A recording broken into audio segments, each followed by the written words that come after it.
Otro tema que muy aparte de esto que hemos estado platicando con usted, eh, encontré un artículo que me pareció interesante comentárselo, fíjese, porque pues son fenómenos que suceden en la naturaleza, pero en ocasiones no pasan inadvertidos, ¿verdad? No pensamos que pueda suceder eso. Los bosques tropicales ya no pueden con tanto dióxido de carbono. ¿Ha oído usted eso? Es tanto el dióxido de carbono que le estamos enviando a la atmósfera que las plantas pues sí absorben gran cantidad y esto es muy importante. Recuerde que el dióxido de carbono lo absorben durante el día, ¿verdad? Y nos dan oxígeno. Y en la noche es a la inversa. Entonces, este dióxido de carbono, por el exceso, dice aquí este artículo, las plantas ya han llegado a un límite, ¿sí? Qué curioso, ¿verdad? Que le digan a uno eso, ¿verdad? Los que sabemos o digamos hemos estado adentrándonos a este mundo de las plantas, sí nos llama la atención porque normalmente la planta absorbe el dióxido de carbono, nunca se había, al menos yo no lo había escuchado, que no le es posible ya por el exceso. Ahora, en tiempos, ¿qué le diré yo? En algunas décadas pasadas, la cantidad de dióxido de carbono en la atmósfera eran 200 miligramos por litro, ¿verdad? Son medidas, pero ahora ya tenemos más de 400 miligramos por litro y es un exceso, dicen los investigadores. Es una cantidad, pues, no controlada, ¿verdad? Por la industria y por los menesteres del ser humano, ¿verdad?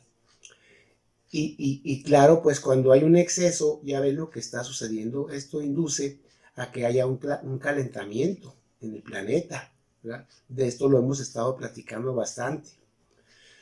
Y resulta ser que a las plantas ya les está afectando, cuando que uno normalmente piensa que qué bueno que hay mucho dióxido de carbono para que las plantas realicen su fotosíntesis, ¿verdad?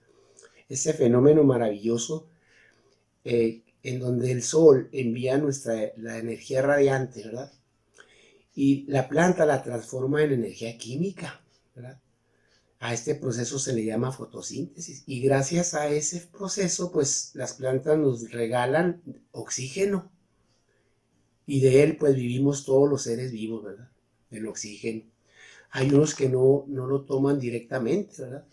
Se llaman anaerobios esos organismos. Pero usted y yo y muchos pues tenemos que vivir del oxígeno, ¿verdad? Y vea usted qué interesante. Y el que más proporciona oxígeno a este mundo, bueno, son los mares, ¿verdad?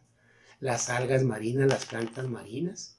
Pero un porcentaje, vamos a pensar entre el 10 y el 15, lo proporcionan las selvas, los bosques, ¿verdad? Muy bien. Pues aquí está este artículo, ¿verdad? Me pareció interesante comentárselo. La capacidad de los bosques tropicales, dice aquí, de retirar de la atmósfera el dióxido de carbono generado por los humanos está acabando. Un estudio con cientos de miles de árboles de las selvas amazónicas y centroafricanas muestra que la cantidad del gas que retienen sus troncos, ramas y hojas en forma de carbono orgánico es cada vez menor. No se trata de que haya menos ejemplares por la deforestación, que también influye, ¿verdad? Sino que lo que quedan crecen más deprisa y más grandes gracias a que hay más dióxido de carbono, pero también están más expuestos al aumento de la temperatura y a la sequía, muriendo antes de tiempo. Junto a los océanos, los bosques del planeta son actores claves en el ciclo del carbono. Por su extensión, su frondosidad y mayor tasa de crecimiento, las selvas tropicales son las que más dióxido de carbono retiran. Sus árboles lo incorporan mediante la fotosíntesis, absorbiendo el carbono como biomasa, y allí se queda mientras viva el árbol.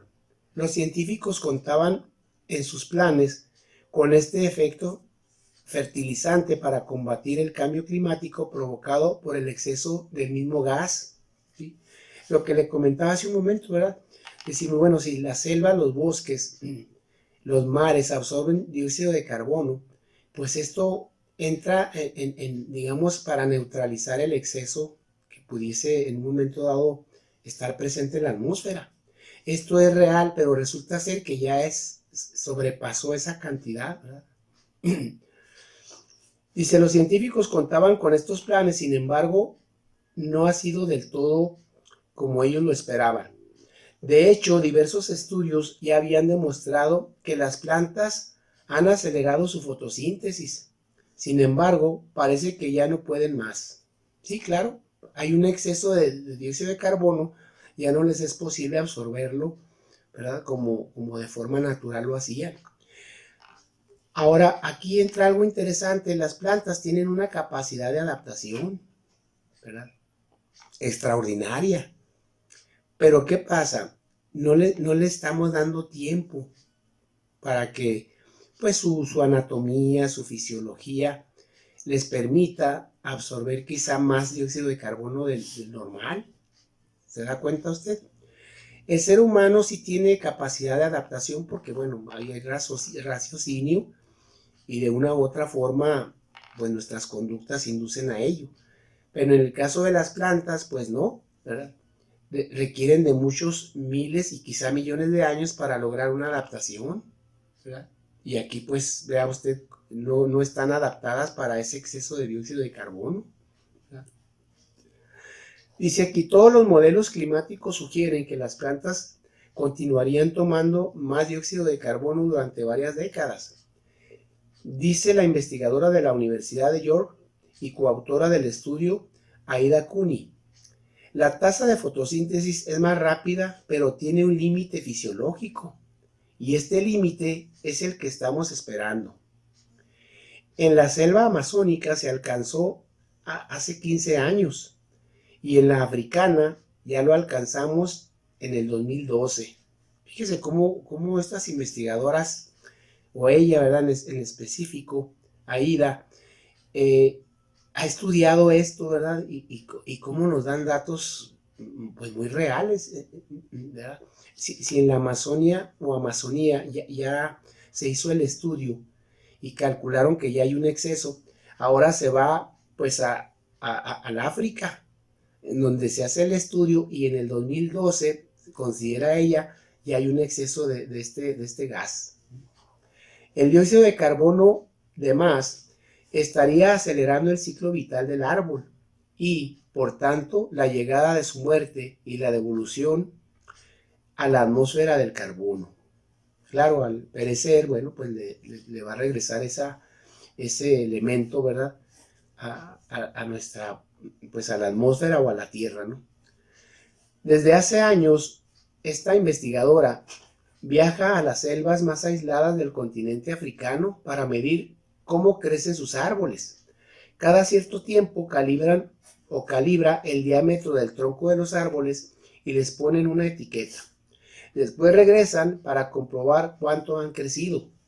Lo mismo están haciendo otros investigadores en otros 250 puntos de las selvas africanas, desde Gambia en la costa oeste hasta Tanzania, mirando al Océano Índico. Y dentro de otro proyecto, también se ha venido haciendo en 321 puntos de la selva amazónica. En total llevan siguiendo desde los años 60 del siglo pasado ese crecimiento y también la vida y la muerte de más de 300,000 árboles. Todos los bosques que aún han escapado a la acción taladora humana. Lo que han hecho ha sido explorar a través de estos datos un conjunto o en conjunto estas regiones respecto al gas de efecto invernadero dióxido de carbono. Y dice aquí algo más, el trabajo publicado en la revista Nature, cuando usted escuche el nombre de esta revista, pues es una de las revistas del mundo, ¿verdad? Del mundo que trae datos pues de experimentos científicos. muestra que las selvas amazónicas y centroafricanas alcanzaron su pico como sumideros de carbono en los años 90. Las primeras llegaron a capturar 1 tonelada de carbono por hectárea y año, mientras que las segundas llegaron hasta 0.66 toneladas. Bueno, son medidas que ellos utilizan para determinar las cantidades de este gas, ¿verdad? Ahora, en el Amazonas, apenas retiran entre 0.2 y 0.3 toneladas por hectárea y año, mientras que en los bosques africanos aún superan las 0.6. Para la década de los 30, el estudio apunta a que las regiones boscosas africanas habían reducido en un 14% sus retiradas de carbono. Al otro lado del Atlántico, los árboles amazónicos alcanzarán su saturación, siendo incapaces de retirar más dióxido de carbono del que emiten. En términos absolutos, en los años 90, las selvas tropicales aún intactas retiraron de la atmósfera unas 46,000 millones de toneladas de dióxido de carbono, que se redujeron hasta apenas 25,000 millones en la década pasada. La diferencia equivale a una década de emisiones de los combustibles fósiles del Reino Unido, Alemania, Francia y Canadá juntas. En total, estos antiguos bosques recogieron el 17% de las emisiones antropogénicas, o sea, provocadas por el ser humano, de dióxido de carbono en los 90 y ahora apenas llegan al 6%. Y pues todo ese dióxido de carbono a la atmósfera, ¿verdad? Y pues ahí están las repercusiones con el sobrecalentamiento del planeta, ¿verdad? O el efecto invernadero que muy comúnmente se nos explica. Los bosques tropicales aún son sumideros netos de carbono porque el efecto positivo del dióxido de carbono como fertilizante supera los efectos negativos de una temperatura en aumento y una menor precipitación. Sin embargo, esta capacidad se está reduciendo, ya que el balance entre esos efectos está cambiando, explica un investigador del Museo Real de África y uno de los autores de estos estudios. Y dice, nuestro modelo de estos factores muestra un futuro descenso del sumidero africano, mientras que el suministro amazónico seguirá debilitándose con rapidez, con lo que predecimos que se convertirá en una fuente de carbono para mediados de los años 30, décadas antes de lo que habían predicho los modelos climáticos. El aumento de la mortalidad de los árboles podría explicar en parte el cambio de tendencia, aunque hacen falta más estudios. La mayor disponibilidad del dióxido de carbono estaría acelerando el ciclo vital del árbol y por tanto la llegada de su muerte y la devolución a la atmósfera del carbono que contenían en la madera. Uno de los primeros en detectar este freno y acelerado aumento de la llamada necromasa fue el ecólogo forestal de la Universidad de Leeds, el Reino Unido. En un estudio publicado hace 5 años, él manifestó este problema. En mi artículo, dice el investigador, sugerimos que el efecto del dióxido de carbono podría llevar a un acelerado crecimiento y a una muerte más rápida del árbol, y que esto explicaría el aumento de la mortalidad forestal en la Amazonas. Comenta en un correo este investigador, pero también dice que es una idea por contrastar y que pudieran intervenir otros factores como la subida de la temperatura y la mayor frecuencia e intensidad de las sequías. ¿Qué le parece a usted? Y pues es una lógica, ¿no? Cuando la planta trabaja de más en su proceso fotosintético, está absorbiendo cantidad de dióxido de carbono con más frecuencia, con más intensidad, pues es lógicamente que disminuya su longevidad. Por eso aquí la explicación de que mueren las plantas por ese exceso de trabajo, vamos a llamarlo de esa manera, ¿verdad? 1/3 del dióxido de carbono que estamos emitiendo acaba en el océano. Otro tanto permanece en la atmósfera y el último es retirado por los bosques.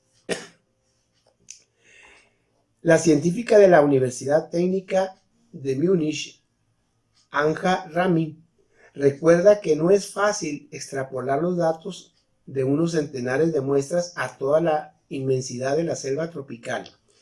Y dice aquí, pero de esas parcelas obtenemos información importante sobre los procesos forestales que podrían verse afectados e inducen al cambio climático. Y la mayoría de los factores identificados por esta investigadora y sus colegas dicen que afectan a las selvas africanas y también a otras áreas del planeta. Claro, porque pues no, aquí hablan de África, se habla de la Amazonas, pero bueno, pues hay selvas en otras partes del mundo, ¿no? Es lógico. Ramin, que no ha intervenido en el estudio, añade una última reflexión. Un tercio del dióxido de carbono que estamos emitiendo acaba en el océano. Otro tanto permanece en la atmósfera y el último es retirado por los ecosistemas terrestres, por los bosques. La mitad de este último tercio lo retiran las selvas tropicales. Si esta capacidad de la selva de capturar nuestras emisiones que se reduce, como se muestra, habrá más dióxido de carbono en la atmósfera, lo que acelerará el cambio climático. Claro, si las plantas ya no tienen esa función, ¿verdad?, de tomarlo, pues es lógico que ese dióxido de carbono pues se vaya en gran medida a nuestra atmósfera y pues ahí se acelerará más el sobrecalentamiento del planeta.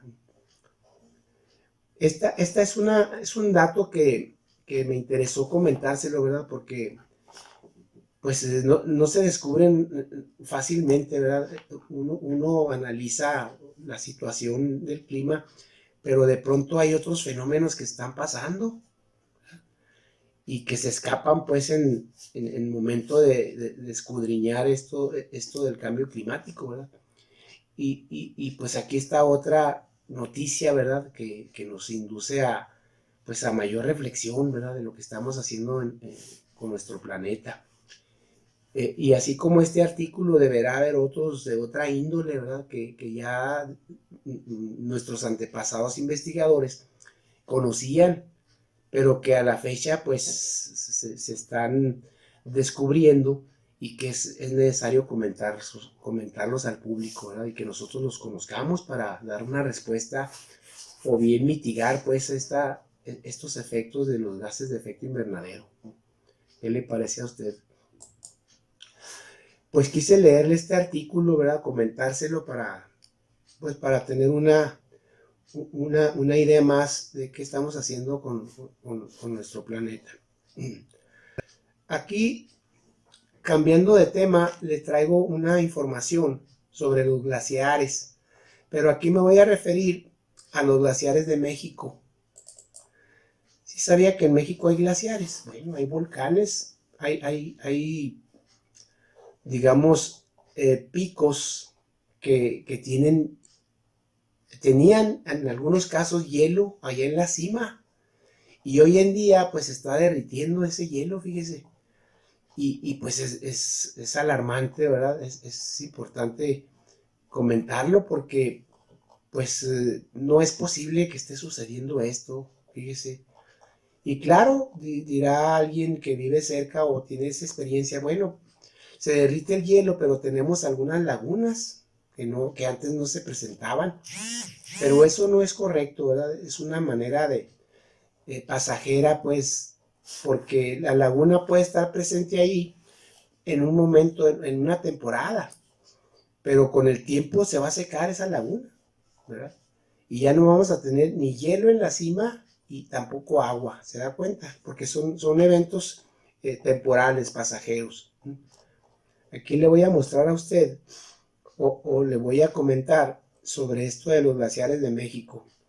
Glaciares mexicanos a punto de extinguirse, o sea que a punto de desaparecer. Desde el 2001 los científicos declararon la extinción del glaciar del Popocatépetl. Recuerde que este es uno de nuestros volcanes, ¿verdad?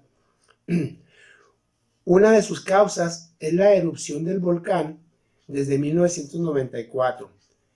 El Iztaccíhuatl, que es el que está junto a este volcán, conserva de 5 de 11 cuerpos de hielo. Ya los demás se derritieron, hay 5. El pico de Orizaba, otro que se deshiela paulatinamente. Regresando a esto de los glaciares mexicanos, escuche usted lo que dicen algunos investigadores. Luego de un sistemático proceso de vigilancia y evaluación sobre los glaciares mexicanos, en enero del 2001, los científicos del país dieron por extinto el glaciar del Popocatépetl.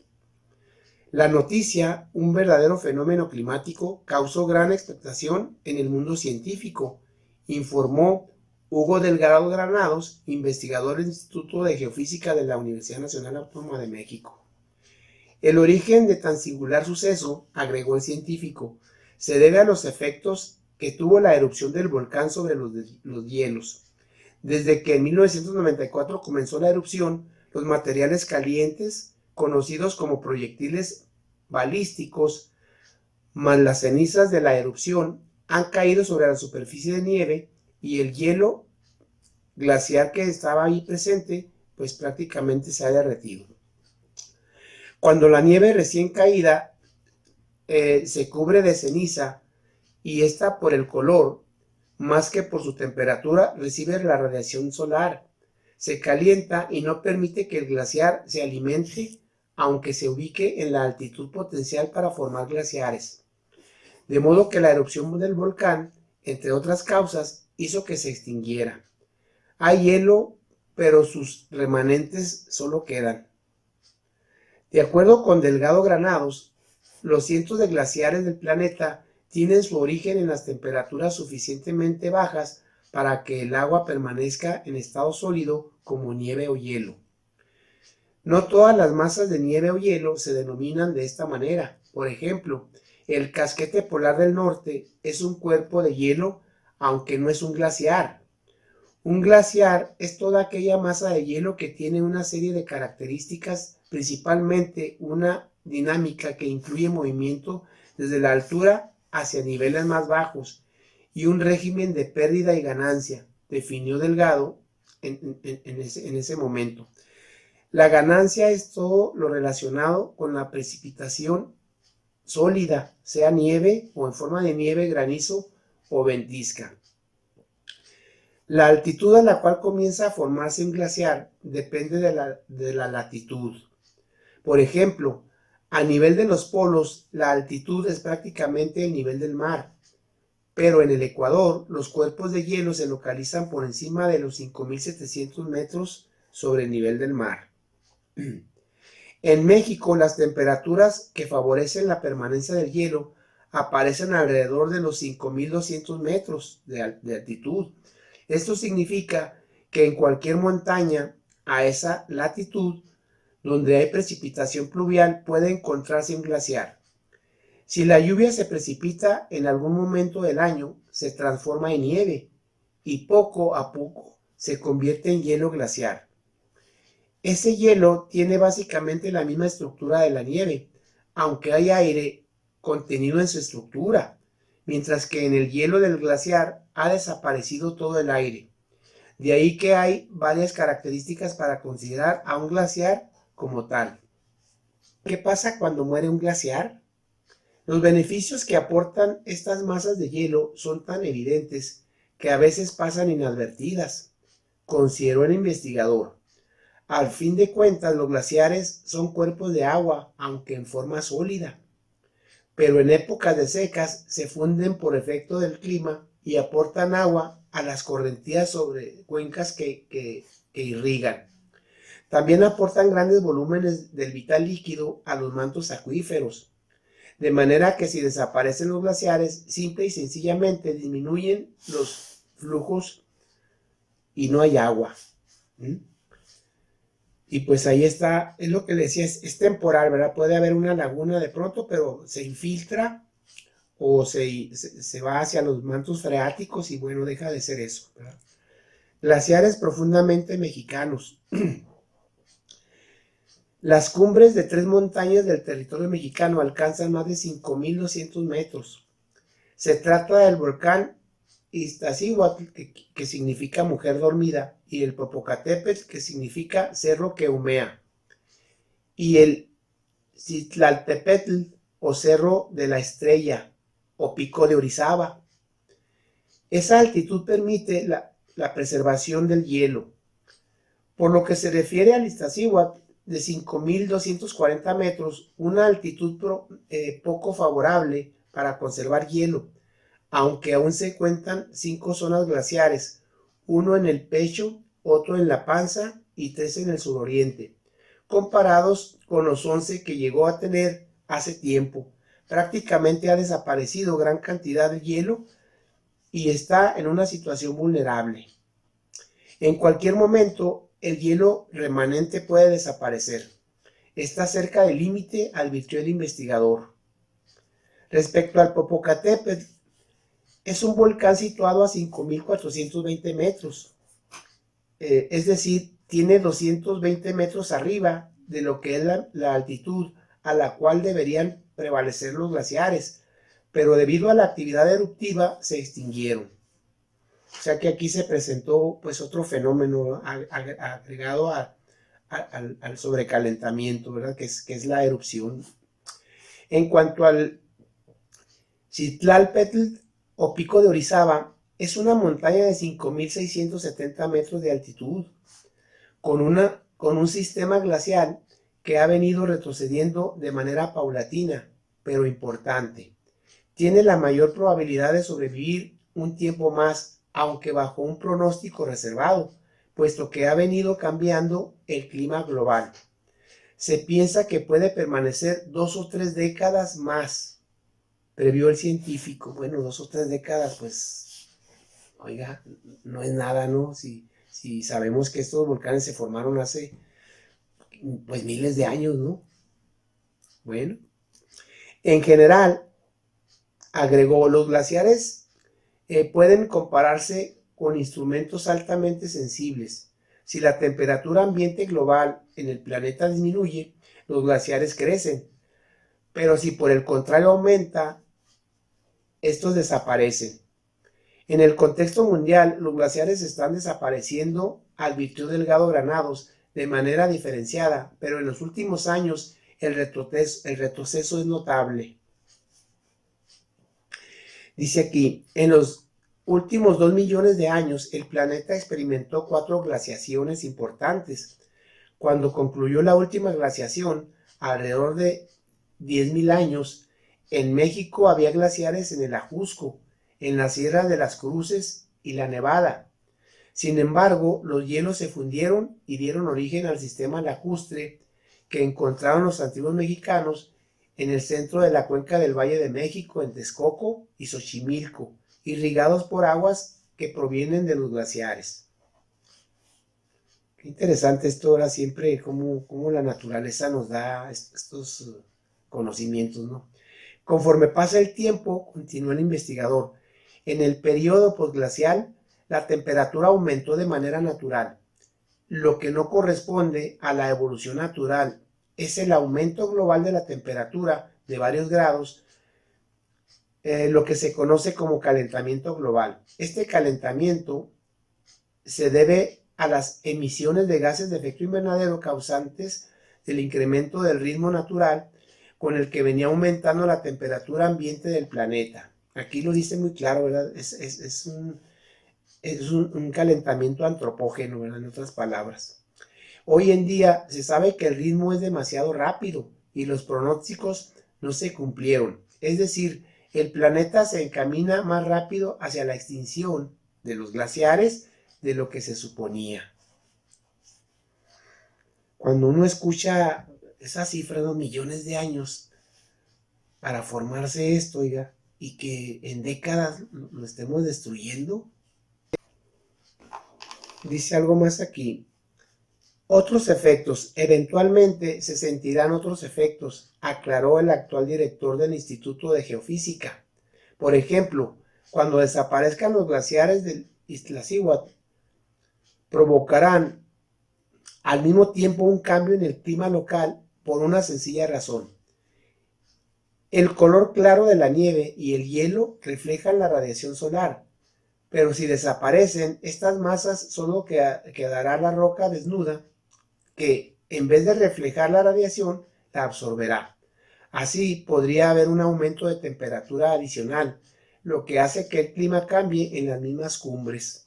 Es una lógica, ¿verdad? Si no haya el reflejo de los rayos del sol, pues estos sin duda alguna van a absorberse por la roca, ¿no? Esta situación, planteó el investigador, debe considerarse seriamente porque es irreversible. De ahí que el género humano tenga que buscar la manera de adaptarse a los cambios, sobre todo al climático, a la temperatura y en el tipo de precipitación pluvial. Asimismo, evitar la erosión, y para hacerlo hay que reforestar y conservar las áreas verdes. Dice aquí, preservar los glaciares. El retroceso al que están expuestos los glaciares mexicanos es algo impredecible, lamentó el académico de la UNAM, porque sumado el efecto antropogénico en el proceso natural y agregándole el fenómeno de la naturaleza, pues esto viene a mal. Aún así, debe alentarse pues al ciudadano de que cuide su ambiente, evitar las emisiones de gases de efecto invernadero. Esto nos lo dicen y nos lo están repitiendo constantemente, ¿verdad? En México, a diferencia de otros países, los glaciares no están bajo el riesgo de la voracidad de compañías mineras para explotar los recursos minerales.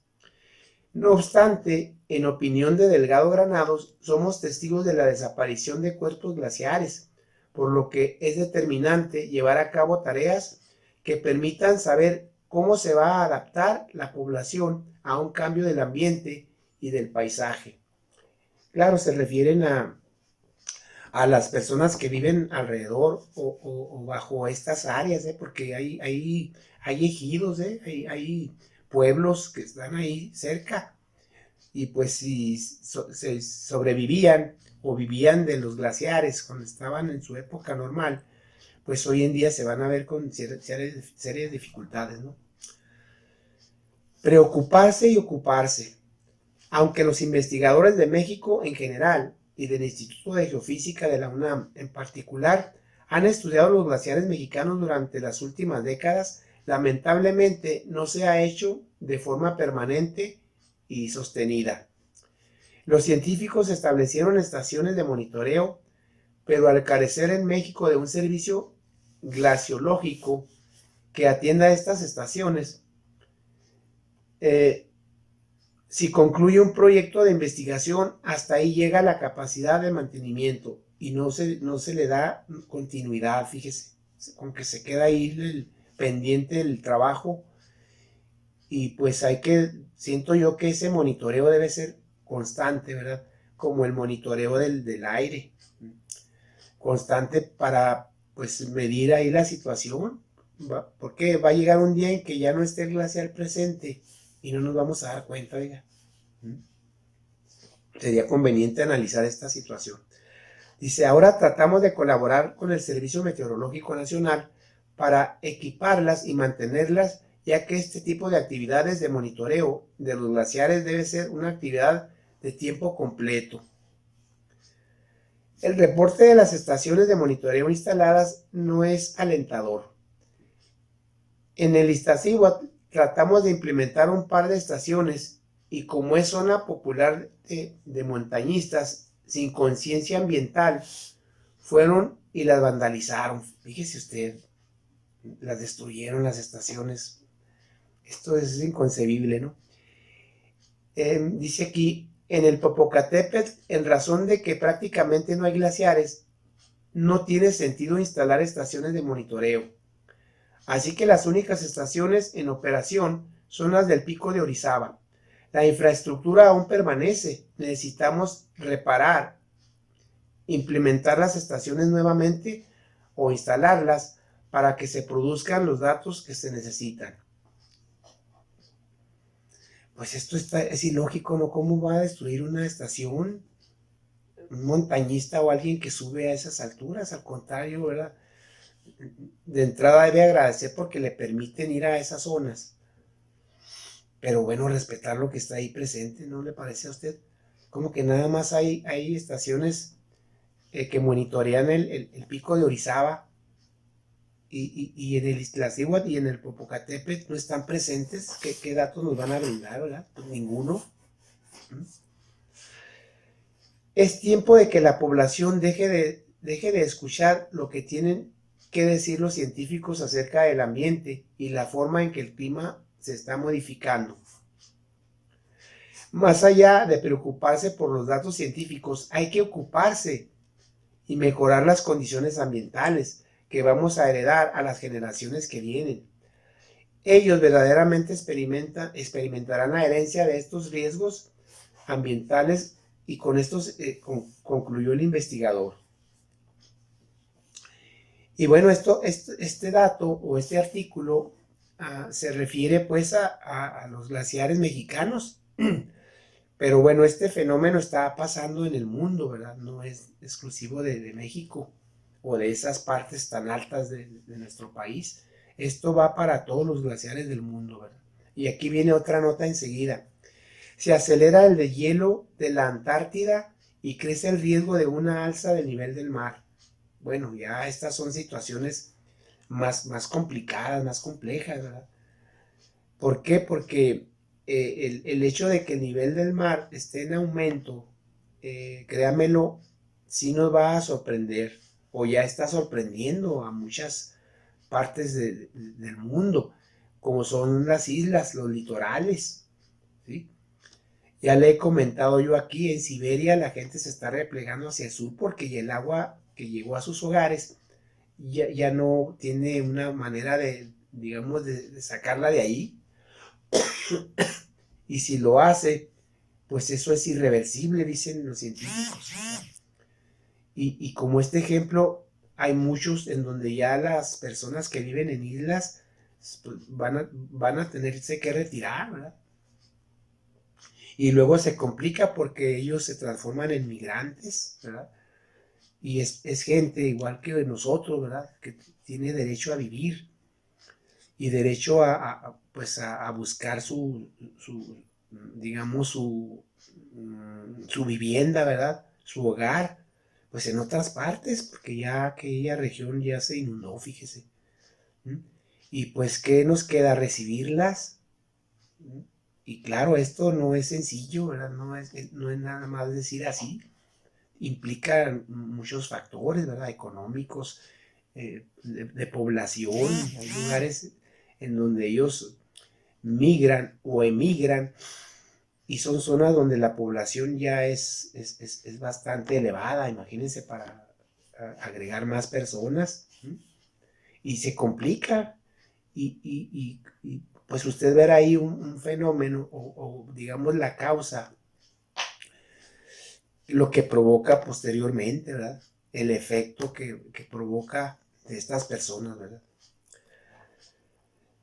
Y aquí está una imagen de un hielo en este caso, de la Antártida, pues ya prácticamente transformado en líquido, ¿verdad? Entra al segundo estado de la materia, ¿no? Líquida. Explorar dice la Antártida. Oslo. La pérdida anual del hielo de la Antártida se aceleró con fuerza en los últimos 40 años, lo que podría llevar a un aumento de varios metros del nivel del mar en los próximos siglos, debido al calentamiento global provocado por el hombre. Y dirá usted, no, falta, si son siglos, todavía falta mucho tiempo. No, esto créamelo, nos está sorprendiendo, ¿verdad? Esto no se mide de esa manera, simplemente se está presentando y puede acelerarse ese evento. Porque muchas veces se nos dice, no, faltan 30 años, 20, no, pues todavía tenemos tiempo, ¿no? No, estos acontecimientos digamos, nos sorprenden y no están medidos, no crea usted que se predicen de una manera exacta. Como pueden faltar siglos, pueden faltar décadas. Y el nivel del mar, hasta donde yo sé, sigue en aumento, no se ha detenido, ¿verdad? y esto va a continuar. Y desafortunadamente se considera irreversible este fenómeno, fíjese. Dice aquí, los expertos explicaron que la capa de hielo en el este de la Antártida se estaba derritiendo en los bordes y elevando el nivel del mar. Otras informaciones habían señalado antes que la zona oriental se había salvado hasta ahora del deshielo que sufriría el lado occidental. Los expertos explicaron que la capa de hielo se está derritiendo cada vez más, pero con una lentitud que nos puede sorprender en un momento determinado. La pérdida de hielo del continente blanco subió a la cifra neta anual de 252 mil millones de toneladas entre el 2009 y el 2017. Desde el promedio de 40 mil millones de toneladas entre el 1979 y 1990. ¿Se da cuenta usted? Por eso es importante hablar de las cifras, no es para aprenderlas de memoria, no, es para hacer comparaciones, ¿no? Le repito, si entre el 79 y el 90 eran 40 mil toneladas, ahora se están presentando 252 mil entre el 2009 y el 2017. ¿Se da cuenta cómo está aumentando esa cantidad de hielo? Según el estudio publicado en la revista estadounidense NAS por sus siglas, en general los científicos dijeron que el derretimiento de la Antártida sumó un volumen equivalente a 13.2 milímetros de alza de nivel del mar en las últimas 4 décadas. Y dice usted 13 milímetros, es una cantidad muy pequeña, ¿no? Así aparentemente es, ¿verdad? Pero finalmente se está elevando ese volumen. Y habla de unas décadas. ¿Cuántas otras décadas?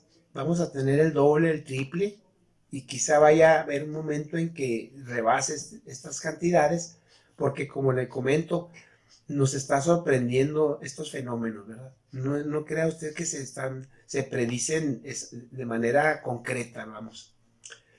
Dice aquí, en general, los científicos dijeron que el derretimiento de la Antártida sumó un volumen equivalente a 13.2 milímetros y esto ha provocado que algunas poblaciones tengan que reflexionar para poder retirarse de las zonas en donde viven, sobre todo en las islas. Es solo la punta del iceberg, dicen los investigadores, por decirlo de alguna forma, comentó Eric Rignot, profesor de la ciencia del sistema terrestre de la Universidad de California, quien encabezaba a otros científicos en Francia, en Holanda y en los Estados Unidos haciendo trabajos similares. Bueno, aquí está la punta del iceberg, esas montañas de hielo. Aquí usted la verá. Y bueno, bajo esa montaña, pues está todo un conglomerado de hielo, ¿verdad? Esto es nada más lo que se observa a simple vista. Y pues si hay un derretimiento de todo el iceberg, ¿verdad? De toda esta montaña, pues por lógica, ¿verdad? Física, el nivel del mar aumenta. En la medida en que se sigue deshaciendo la capa de hielo de la Antártida, anticipamos una alza del nivel del mar de varios metros en la Antártida en los próximos siglos. Con un calentamiento global provocado por el hombre, escribió Rignot en un comunicado. A nivel global, el nivel del mar ha subido hasta cerca de 20 centímetros en el último siglo. Otros estudios han reflejado un deshielo más acelerado desde Groenlandia a la Antártida, amenazando las costas desde Bangladesh a la Florida y ciudades desde Londres hasta Shanghái. O sea que Shanghái está en China, imagínense. Y luego Inglaterra, se da cuenta cómo de un país a otro, ¿no? Así con una facilidad que tiene la naturaleza de provocar estos fenómenos. El estudio de Estados Unidos estimó que la Antártida perdió 169 mil millones de toneladas anuales de hielo entre el 92 y el 2017, por sobre las 109 mil millones de toneladas anuales del mismo periodo estimadas el año pasado por un grupo más amplio de investigadores de varios países. Bueno, son datos que se dan de cantidades de hielo que se han perdido, ¿verdad? Que se han derretido. La brecha se debió principalmente a que el estudio en Estados Unidos estimó que el este de la Antártida perdió 57 mil millones de toneladas anuales en el periodo, que se compara al alza de 5 mil millones de toneladas calculadas el año previo. Las capas de hielo pueden ganar masa si la caída de nieve excede la pérdida del hielo. Bueno, pues esto se dará en un momento determinado, pero lo que más llama la atención es que es irreversible este fenómeno, fíjese. O sea, ya no puede, por decirlo de alguna manera muy sencilla, disminuir el nivel del mar, ¿verdad? Ese volumen, ya no. Va a seguir cada vez aumentando, como dice aquí este artículo. Otra información. Bueno, sucedió un fenómeno aquí mismo en esta región, en la Antártida. Se empezó a observar unos trozos de nieve, o más bien dicho, unos, digamos, icebergs, pero de color rojo. Inmediatamente llamó la atención al mundo, ¿verdad? ¿Por qué ese color rojo? ¿A qué se debe? Y empezaron a investigar, ¿verdad? Y la sorpresa es la siguiente. ¿Por qué hay nieve roja en la Antártida? Dice como pregunta, ¿verdad? En verano en la Antártida, dice, es verano en la Antártida, pero a pesar de que se esperan temperaturas más altas de lo usual, lo cierto es que se han alcanzado temperaturas de hasta 20 grados centígrados. Esto ha significado un mayor derretimiento glacial, con la aparición de nieve roja como la sangre. ¿A qué se debe este fenómeno? Está relacionado con el cambio climático. Durante las últimas semanas, el hielo alrededor de la base de investigación en Ucrania se ha cubierto con lo que los investigadores llaman nieve de frambuesa. Una publicación del Ministerio de Educación y Ciencia de Ucrania muestra la escena con todo detalle. Rayas de color rojo y rosa que cortan los bordes de los glaciares y charcos en las llanuras heladas. Y luego dice aquí, esa sangre o mermelada, como los investigadores también la han llamado, es en realidad un tipo de alga pigmentada, una alga roja, llamada, Clamidomonas nivalis. Son una especie, aquí dice nada más Clamidomonas, pero la otra es Clamidomonas nivalis, que es otra especie, ¿verdad? Que se esconde en campos de nieve y montañas en todo el mundo. Las algas prosperan en aguas heladas y pasan los inviernos latentes en la nieve y en el hielo. Cuando llega el verano y la nieve se derrite, las algas florecen, extendiendo esporas rojas como flores. Y claro, las esporas pues ya tendrían tiempo ahí y no habían desarrollado, no se habían reproducido. Pero llega un momento en que la temperatura es tal que les permite esa reproducción, ¿verdad? Y por ende esa población de algas. El color rojo del fenómeno proviene de los carotenoides, los mismos pigmentos que hacen que las calabazas y las zanahorias sean anaranjadas y están en los cloroplastos de las algas. Además de su tono carmesí, estos pigmentos también absorben el calor y protegen a las algas de la luz ultravioleta, lo que permite a los organismos disfrutar de los nutrientes del sol de verano, sin riesgo de mutaciones genéticas. Haga de cuenta un lente, ¿verdad? Un lente para el sol. Los lentes de sol les brindan ese color, pues para que los rayos del sol no nos afecten directamente, ¿verdad? Usted eso lo sabe. Incluso la ropa, ¿verdad? La ropa tiene, el color tiene ciertas funciones, no nada más es mero ornato, ¿verdad? Tiene ciertas funciones con los rayos del sol. Y, y en las plantas, en muchos pigmentos, fuera de lo que es la clorofila, que es la que le da el color verde, hay otros pigmentos, azules, rojos, amarillos, naranjas, y esos pigmentos, es interesante, cubren a la planta, fíjese, para que la intensidad de los rayos del sol no las afecten. ¿Sabía usted eso? Y también obviamente en las algas tienen, hay algas rojas, hay algas pardas, algas cafés, doradas, y esos pigmentos, todas tienen fotosíntesis, todas tienen clorofila, todas realizan la fotosíntesis. Y esos pigmentos también protegen, fíjese qué interesante, protegen a las algas de las intensidades fuertes de los rayos del sol. Se lo explico esto para que pues un poco nos demos la idea del por qué los colores en las flores también, en muchísimas plantas y en las algas, ¿verdad? Del porqué de la nieve roja en la Antártida. Bueno, pues aquí está la respuesta, ¿no? Dice algo más aquí, dice, eso es bueno para las algas, pero no es bueno para el hielo. Según los investigadores ucranianos, es fácil para estas floraciones iniciar un ciclo de retroalimentación descontrolada de calentamiento y derretimiento. Las flores de nieve contribuyen al cambio climático, escribió el equipo en la publicación. Debido al color rojo carmesí, la nieve refleja menos luz solar y se derrite más rápido. Como consecuencia, produce más y más algas brillantes.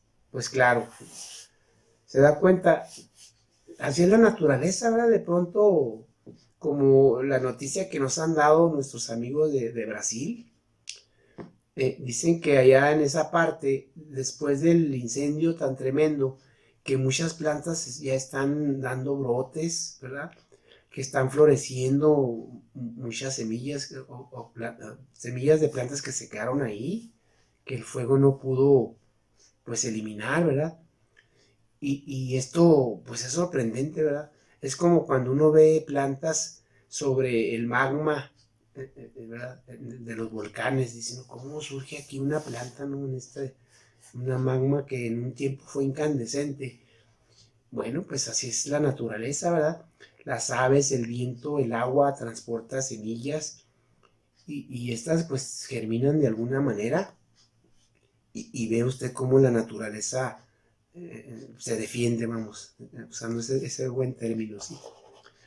Y bueno, le quise comentar este fenómeno porque me pareció interesante, ¿verdad? ¿Cómo es posible que una alga, ¿verdad? Con temperaturas pues tan bajas, esté ahí viva, permanezca ahí mucho tiempo, ¿verdad? Esté en reproducción.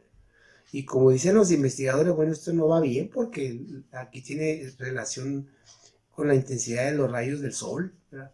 Y esto lo que está haciendo, perdón, o provocando, es que haya más derretimiento de los hielos, ¿verdad? Y esto pues no es más que la extinción sino de un glaciar, pues sí de una estructura de hielo que pues ahí tenía ya mucho tiempo, ¿verdad? Y bueno, así es estas reacciones de la naturaleza, ¿verdad?